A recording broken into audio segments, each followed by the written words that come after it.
Worrying about those bills piling up? Dreaming about that coming vacation? Want to get away from it all? We offer you Escape.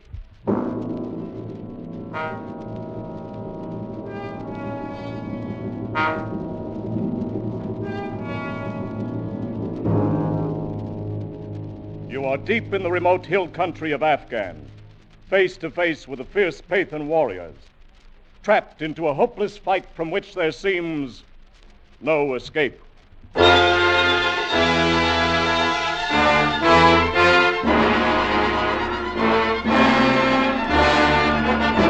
Escape, designed to free you from the four walls of today for a half hour of high adventure.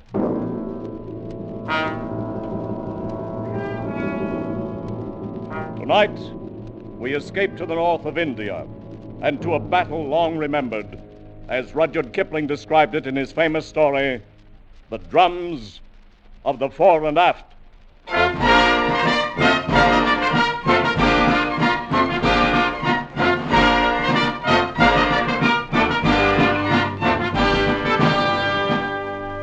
When I came out from England to serve as a news correspondent with the British troops on the North Indian border, Regiment number 329A was called the Fore and Fit, Princess Hohenzollerins Own Royal Light Infantry.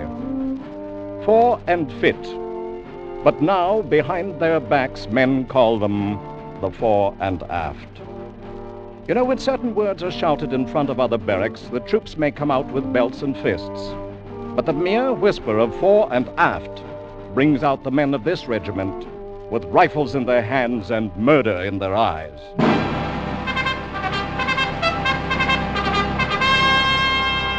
I think perhaps the story of how the Fore and Aft got its name may be really more the story of Jakin and Peggy Liu, two of the toughest and most lovable little monsters who ever banged a drum or tooted a fife in a military band.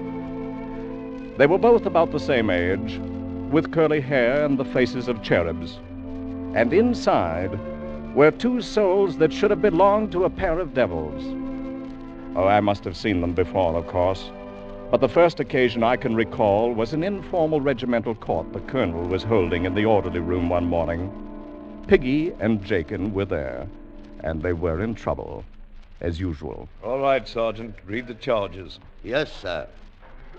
The charge is made by one Smithers, a civilian, that while walking back of the bazaar at 6 p.m. last evening, he was set upon without provocation by two drummers from the corps band, known as Jakin and Piggy Lou, and by them was beaten into near insensibility. Fighting again. Go on, Sergeant. Mr. Smithers states further that he was struck down by the two defendants, and while lying on the ground was kicked repeatedly in the face and ribs, escaping with his life only through the timely arrival of a detachment of the guard. That's all, sir. Well, what about it, Jakin? Piggy, is this the truth? Oh, yes, sir. We gave him what for, all right. Confound it, you two little heathens are more trouble than all the rest of the regiment put together. You're hailed in here on charges every time you turn around. I can't very well put you in cells or hang you. Oh, no, sir. We shouldn't like that at all. That will do, Jakin. Yes, sir. All right, Sergeant, turn them over to the bandmaster and have him tan their hides. Tell them to make it one they'll remember this time. Yes, sir. Begging your pardon, sir, but can't we say nothing in our own defense? That's right, sir. What if a bloomin' civilian said he'd report you for having a bit of a turn-up with a friend? Suppose he tried to get money out of you, sir, and then... That will do, Piggy. Then you were fighting. Well, only between ourselves, sir, and that don't count. If you'll pardon me, Colonel, this man Smithers does have a reputation for that sort of thing, blackmail, you know. And one thing the boys don't do is lie. It's not that we'd minded, sir, to be called up by even a corporal. But we can't have no blinking civilians interfering with the business of Her Majesty's regiment. All right. We'll forget the birching. You're both confined to quarters for 3 days. But, sir... And throw away that pipe when you get outside, Piggy. You're too young to be smoking. Yes, sir. All right, dismissed. Confounded Kipling, I don't know what to do with the lads. They're not really bad at heart. And they've never known any home but the army. Where did they come from, by the way? Oh, Jakin is from some back street in London, and Piggy Lou is straight off the Calcutta docks. In both cases, ancestry unknown. Well, they seem loyal enough to the regiment at any rate. They are, and loyal to each other in their own way. I'm inclined to think sometimes they've got more real spirit than all of those new regulars put together. Yes, I'd say you're overloaded with green troops, Colonel. Overloaded. 90% of the regiment were in Manchester factories and Lancashire farms 6 months ago. Can't make a soldier in that length of time. Any chance of action fairly soon? Off the record, we'll probably move north in about 10 days. Not to the front, of course. We'll give them a few months of guarding communication lines. Let them shake down a bit before they see any real action. Yes, good idea. It's the only thing to do. There's only one thing certain. This regiment is not ready for action yet. Only don't write that back to your paper. But the gods who govern armies seldom choose the wisest plan. On the Afghan border, a large force of Pathan guerrillas began massing near the Khyber Valley, being held in check temporarily by a regiment of Highlanders and a regiment of native Gurkhas. A week later, the Fore and Fit was ordered to march north, contact the other two regiments, and carry out joint action to disperse the enemy.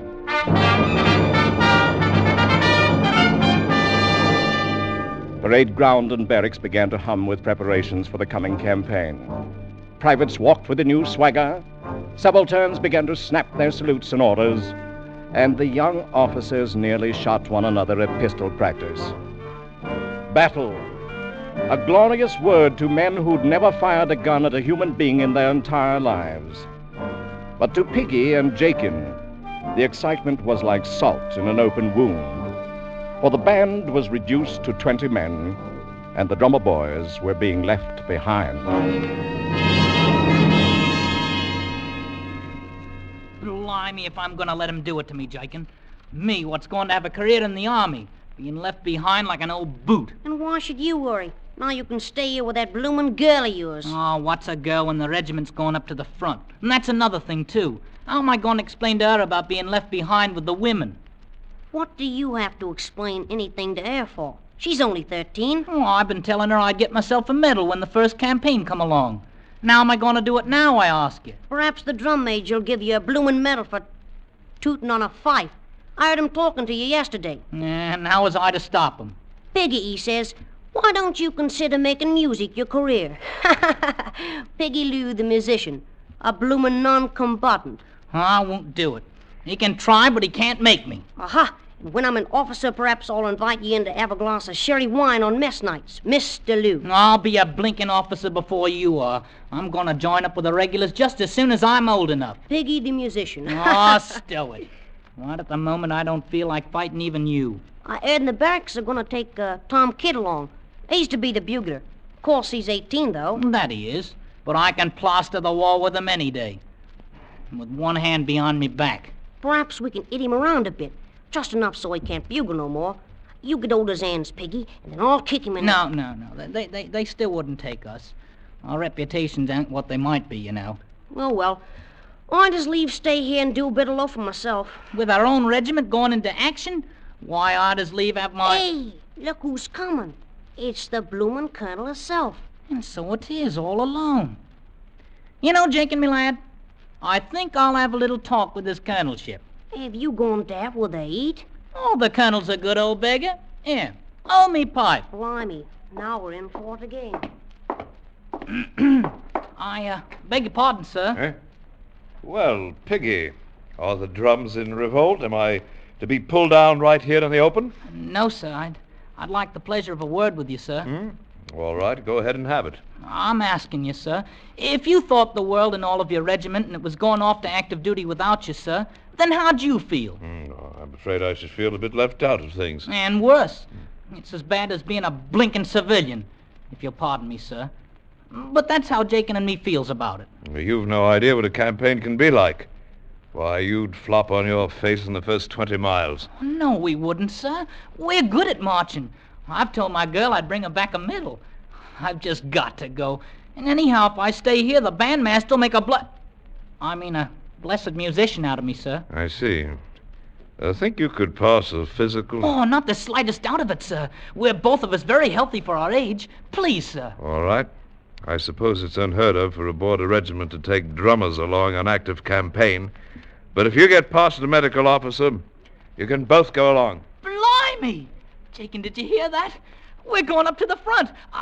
Thank you, sir. Carry on. Yahoo!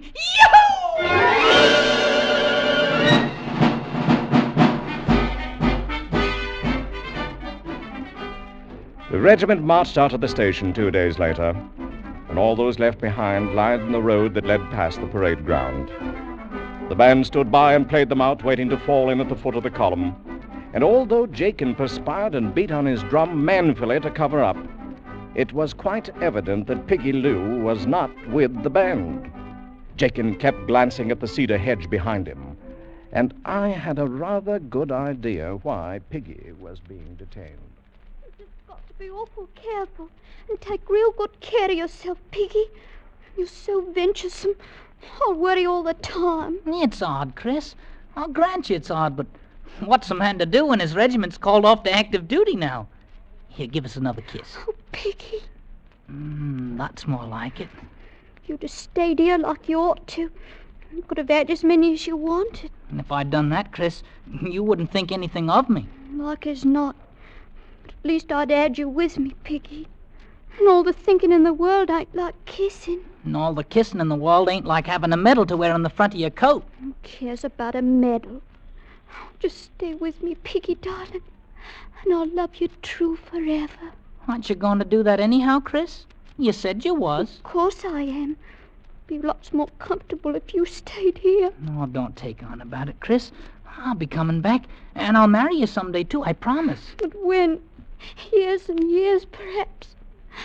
You be careful, won't you, Piggy? Oh, man has to take his chances in the army, Chris. But if it happens, I'll be thinking of you right to the last. Don't talk like that. Oh, now, here, give us a kiss. Piggy, get yourself on over here. We're about to fall in. I've got to go now, Chris, my darling. Don't you be forgetting me. Oh, I won't ever, Piggy. Here, I made something for you to take with you. Eh? What's this? It's a button bag. All the regular soldiers carry them. I put some of my hair in it. Well, now, that's awful kind of you, Chris. I guess it ain't made so good, but I didn't want nobody else to help me. Not even Mum. Oh, I'll carry it right over me heart, so long as I'm alive. Don't say things like that. Piggy, come on. Give us one more kiss now. Can't stay no longer. Oh, Piggy. Goodbye, Chris. Take care of yourself. Bye, Piggy. Be careful. Be careful. I'll be coming around to see you, Chris, my darling, when I get back from the war. Piggy. Well, it's about time. And lucky we're not both in trouble. Here, stick this blinking pipe in your ugly mouth and blow on it, petticoat chaser. Oh, shut up and beat your drum, soldier, before I decide to pound in your bloomin' head a bit. Tell the colonel he can shove off now.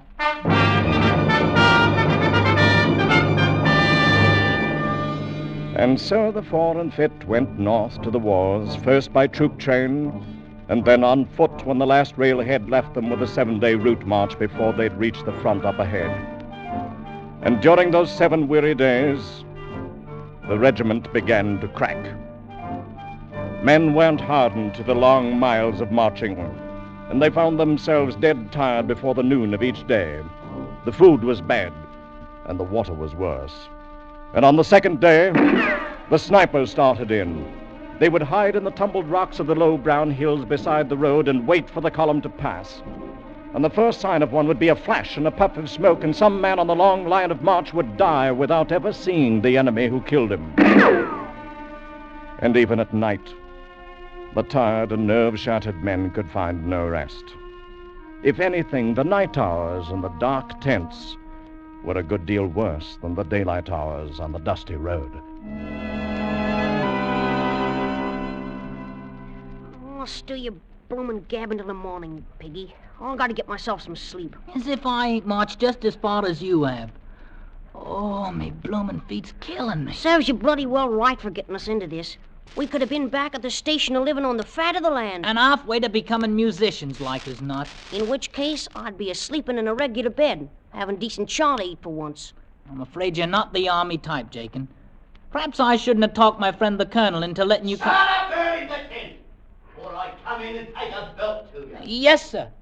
You don't have to call a blinking sergeant, sir. That ain't no harm in it. It's the left wing. Stay in your tents. Piggy, that's another one of our sentries got herself killed out there.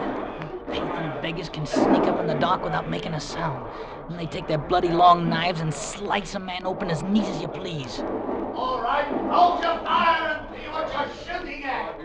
I wonder what they look like, Piggy. These here Pathans? Oh, what's it matter when we can't even carry rifles? I ask you now, Jakin. Look at that. How's a man to get himself a medal when all he's got for a weapon is a bloomin' fife?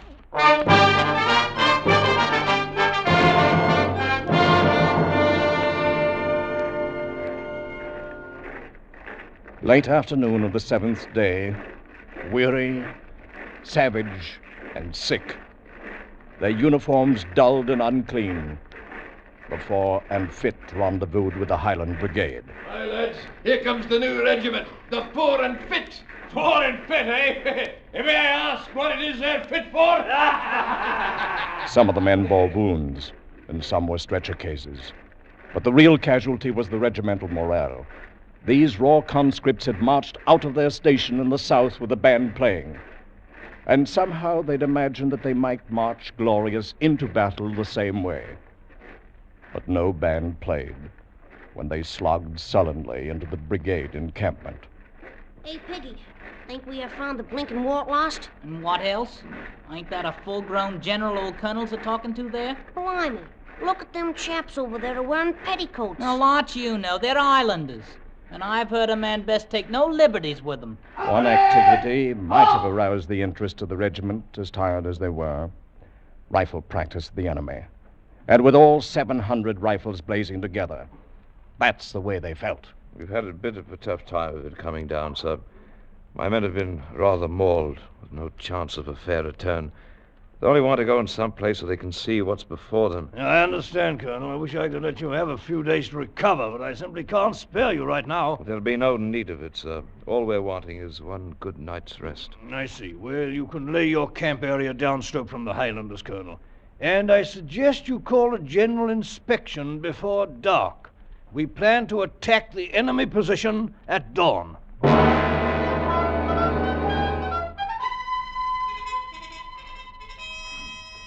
So it's active duty you wanted, Piggy. And how much longer do you think they're going to keep us standing here with the bloody daylight barely coming over the hills? Oh, knows. We can't have no battle till the bloomin' general has his morning tea now, can we? Just take a look at all them Pathans out there on the plain. Must be 8 of them to 1 of us. Right down the line. Then it makes it that much easier to get a medal. And how do you hope to get a medal? Maybe you're going to blow their bloody eardrums out with your little fife. More like it, we'll not even have the chance to see how the beggars look. The band, as you might have heard, is going to wheel and retire when we reach them rocks, while the regular soldiers go on and attack the enemy. Which, I might say, is exactly the way I'd plan it myself. I got no fondness for being sliced up like a bloomin' leg of lamb. Oh, you got no spirit, you bloody little beggar. Beggar yourself and a bigger one. Them as want spirit can have it. Like as not, I'll have to pound your head a bit before you can... Here we go, Piggy. Right, Charge Aiken. Ready now. I call them as squads, and the quick march, forward!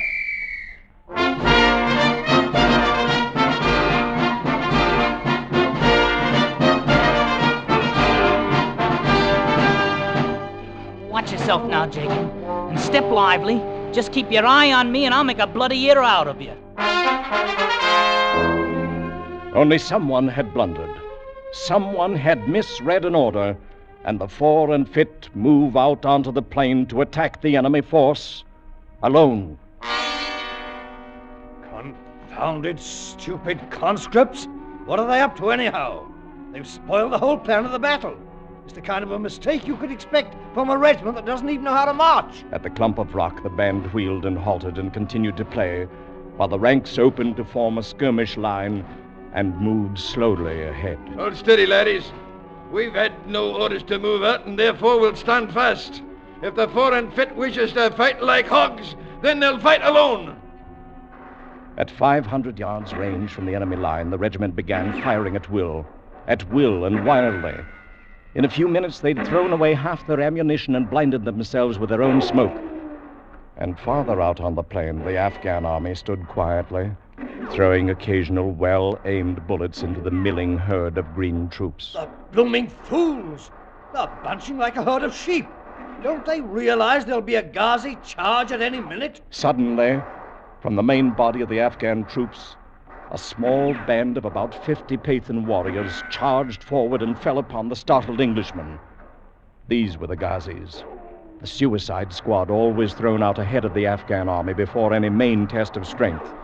Swinging their long, heavy knives, they struck the close-packed British line. Why in the name of heaven don't they take open order?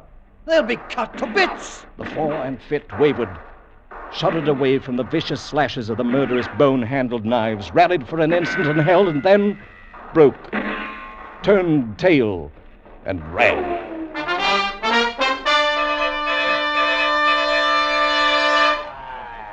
Now, will you look at them, laddies? They turn and run. Might say they make better speed to the rear than they make to the fore. They're anything but the Fore and Fit now. More likely to call them the Fore and Aft. It'll take them a long time to live that one down. The Fore and Aft. The regiment took no thought for the wounded, for the men left behind. Nor did they stop until they jammed in the pass that led up the hill. And the band, too, was carried along with them in their panicked, headlong flight. All the band except 2 men. Piggy, you think the bloody beggars can see us hiding here on the rocks? Of course not. Seeing as how they're too busy at chasing our brave comrades. Look at 'em run, the bloomin' cowards. Ain't it a fine way now for a British regiment to act? Had we done the same thing, we'd not be left behind here the way we are. What's eating you? You're comfortable, aren't you? Maybe comfortable, but I ain't easy in my mind. Oh, stow it. Hey, somebody's dropped the canteen here. Maybe it's got rum in it. And how can you hope to tell by shaking it? And now keep your dirty hands off it. I'll do the trying it out. Well, is it, Piggy? Is it? No, it's water. Here, have yourself a free drink on Her Majesty, drummer boy. Chicken, look. Them Pathan beggars are starting back for their own lines. And keep your head down. Well, now, with the bloomin' enemy return, perhaps they'll come out and rescue us. Not them, the bloody cowards. Look at 'em, Jakin. The officers is beating them with the flats of their swords. Can't they see the Pathans ain't chased them no more? They can't see nothing but their own precious skins. Off 'em, though. Maybe we ought to give 'em a little music. Show 'em it's all nice and cozy out here now. Oh, no. Tain't for me to do nothing like that. You want we should get ourselves shot? Oh, there ain't no enemy close by now. Come on, Jakin. Take up your bloody drum there. You positive there's only water in that canteen? Oh-ho, so like as not you're a coward too. The same as the rest of the regiment. I'll show you who's a coward, Piggy, my boy. And I'll be pounding your head a bit, too. The first chance I gets. Take your bloomin' fife there and stick it in your ugly face. Well, now, so you have got a bit of spirit. Maybe I'll speak to my old friend the Colonel about it. All shut up and start blowing. Ready? Ready all? Now!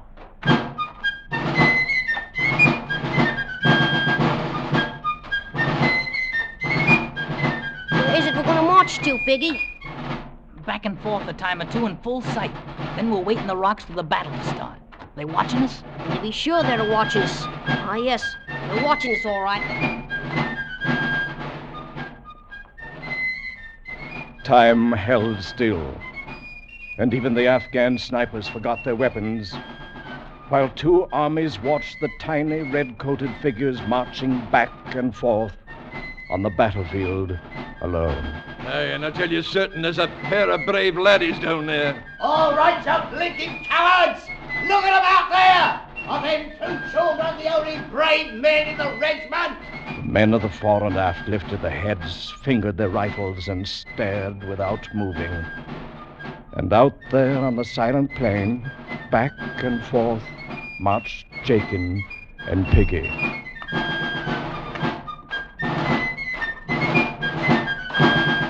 We gotta play these bloomin' instruments all day long? Ain't the blighters ever gonna come back? Shut up, Jakin. Keep playing. But all I might say is, I shouldn't ever let you talk me into this. I ain't cut out for active duty anyhow. Well, I should have bloody well feel more comfortable if I was back. If I was back. Jakin. Jakin. Oh, you blinking heathen blighters, you've killed Jakin. All right, I'll show you who's afraid of you.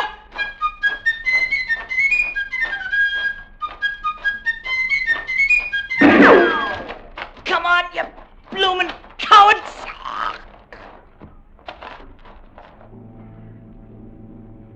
Two armies saw them die from the sniper's bullets. Two armies and the men of the fore and aft. All right, men of the regiment. What now? Those two at least were brave enough to know how to die. Picks, bayonets, ready about and form skirmish line. This time we attack, and there'll be no turning back. Look at them, ladies, the fore and aft. They're going back to fight. Aye, look at them run. Here's how it should have been done in the first place. They'll not turn their backs again. Aye, ladies, and now is the time for us. For as I know, here's where we join the fight. Ready, strike up the fight. By the jump, quick, forward, come.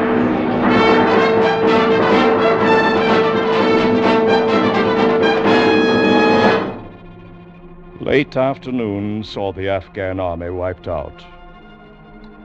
And the general explained to me how everything had gone according to his plan, and how he hoped I'd cable that back to my paper in London right away.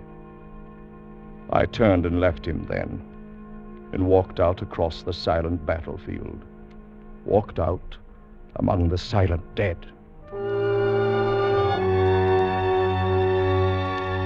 The two tiny figures lay quite close together, Jakin fallen across his broken drum, and Piggy Lou with the fife still clenched in his dirty fist.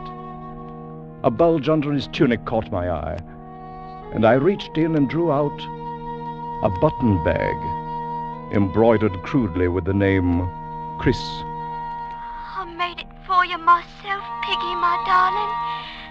And I put some of my own hair inside of it. I'll wear it right next to me heart, Chris, so long as I'm alive.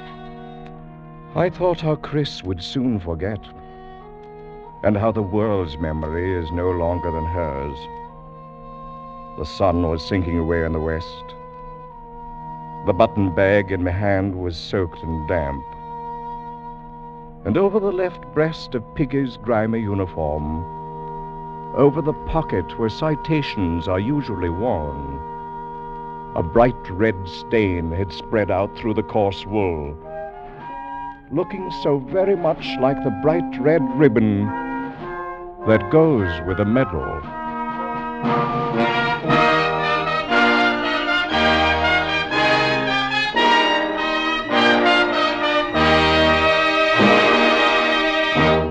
Escape is produced and directed by Norman MacDonald, and tonight brought to you the drums of the Fore and Aft by Rudyard Kipling. Adapted for radio by Les Crutchfield, featuring Gil Stratton Jr. as Piggy Lou, Jimmy Ogg as Jakin, and Eric Rolfe as Rudyard Kipling, with Jeff Corey as the colonel and Alec Harford as the sergeant, Eric Snowden as the general, Peggy Weber as Chris, and Paul McVeigh as the Highlander. Music is conceived and conducted by Wilbur Hatch. Next week. You are drifting on the burning, glossy surface of a tropical ocean, alone on a tiny raft, with 3 murderous companions from whom you cannot escape.